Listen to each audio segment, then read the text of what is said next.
in today's video we want to have a discussion concerning the notice that was put out to the public by the City Council of Harare. So the Department of Works, through the City Architects Department, they wish to advise architects, engineers, build professionals, developers, as well as property owners, that on top of the requirements that were needed by the City Council in terms of plan submissions, they have now added 4 more requirements. So this is what we are going to be discussing further on. So do not be caught off guard when you are having your housing plan submitted. You should be aware of these 4 more additional requirements. Hello guys, welcome back to the channel. To my returning viewers and subscribers, as always, thank you so much. Those who are watching me for the first time and those that haven't subscribed to the channel, please do subscribe to this channel. Let us stay informed together.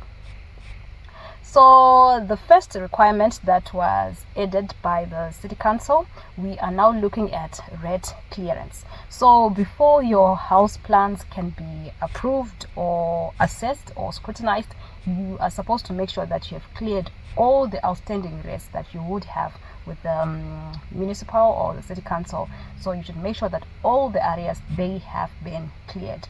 This is something that your architects or whoever will be in charge of your house designs, they are going to advise you and help you and navigate this with you. So make sure that when you are getting your plan submitted to the City Council, you have cleared all your areas. So obviously this is going to help you in terms of plan approval. You're not going to be waiting a very long time because you would have managed to clear everything else. It's just you producing the evidence that I have sorted out all these issues, and then your house plans, they can proceed. And then the next one that they have added, we have the site building inspector. Okay, this is now a prerequisite. The area inspector, like here in Harare, all the areas, they have inspectors who come and do the inspections in that area. So the inspector will be in charge of the area in which you want to build your houses. They are supposed to come first and assess the conditions of your residential stand. They are going to be looking at many things. Are there already any existing structures there? The entrances, they're going to be looking at many things on the site. So this is now a prerequisite. So before your house plans are approved, the inspector has to come to your site, and then when the inspector comes, they'll certify that they have inspected this site, and then that is when your house plans will be approved or will be moved further in terms of the way in which they do the things in terms of housing approval, in terms of house plans approval. Okay, and now moving on to the third one. This is for the architects, the architectural technicians, technologists, as well as the draftsmen. Okay, so when they are now submitting your house plans, so all the drainages, they are now supposed to be on the house plans. So if your house plans is submitted with inadequate information or drawings concerning drainage issues, you are going to be facing delays when it comes to the approval of your house plans, because if your plan is submitted without that information or that adequate drawing, it will be taken back to the architect so that they add that information. So this is something that you are supposed to be aware of. Obviously the architects, the architectural technologists and technicians, they already have this information, but it's something that you, the person who wants to get your house plans done, you are supposed to be aware of as well, so that when they tell you this information, you are not thinking a lot of things, you're not having some funny ideas or thinking maybe, no, they now want to overcharge me, they now want to add additional cost, etc., etc. This is now something which is required by the City Council. All right, and now moving on to the fourth one, we have the 3D visuals. So for these ones, it was optional. Some people would say, I want to have them. Others, they wouldn't have them done.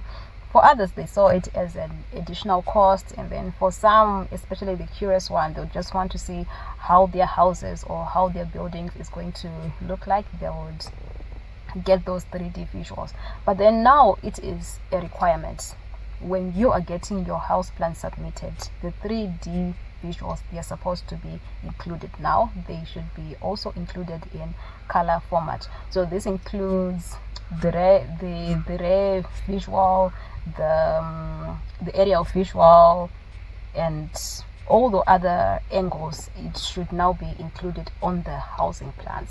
So this is something that you are supposed to be aware of, because the last thing that you want is to have your building plan taken for submissions, and then now you're just doing back and forth. You're supposed to add this, you're supposed to add this. So this is something, obviously the people that will be doing your house plans, they will advise you and guide you, but this is also an awareness, especially to us, those that are building or planning to build, so that you know when you're going to have your house plans done, these are now some of the things that you are supposed to be dealing with or facing, especially when it comes to rate clearance.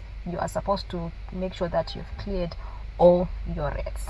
And then also when it comes to house plans, we are now all aware that not anybody can now just draw and submit housing plans. I made a video concerning that the city council, they now require these professionals only, architects, architectural technologists, and other professionals, to be the ones who are now only doing and who are now only be doing your housing plans.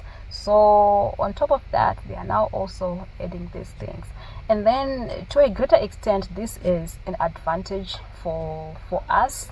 A lot of us, we have been seeing what is happening or what has been happening. So if a building inspector, an area building inspector comes to your site, they can actually help you with information that maybe the area that you want to build, it has some issues or challenges. This can actually help you to save money or demolitions in the long run, because when they come, they'll actually tell you, no, this area, it is like this area, it has these issues, it's facing these challenges. Because when it comes to buying residential stands, some people, they have been unfortunate, they have been duped in buying stands in places that have issues.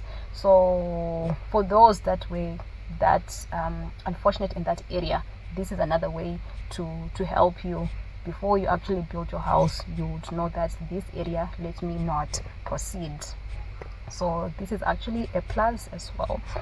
So all these changes are effective as of 1 July 2026. So make sure, if you have your house plans which you are going to be submitting as of 1 July 2026, all these 4 additional requirements on top of the already existing requirements, you should meet the criteria. You should have sorted out all those pre-requirements. So thank you so much, guys, for watching. Until next informative video, cheers.